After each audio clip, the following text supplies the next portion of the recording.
In this video, I'll show you how to switch the variant picker in Shopify.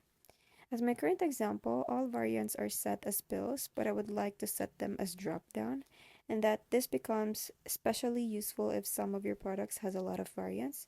So to make the switch, let's log into the admin shop, then go to online store, then locate Dawn theme, in my case, the latest version, 12.0, and then select customize. Then at the very top drop-down section, select Products and click Default Products. And on the left under the product information, select Variant Picker. Then on the right, you have extra settings here. You can switch between the pills or drop-down. For this, I'm going to set as drop-down, then press Save Now. Now the settings have been saved. Let's go back to website to refresh it.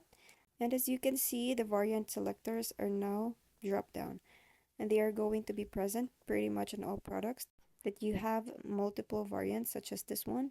So that's it for today's video. I hope you found this video helpful, and if you did, make sure to give it a thumbs up and subscribe to our channel. Thank you for watching, and see you in the next one.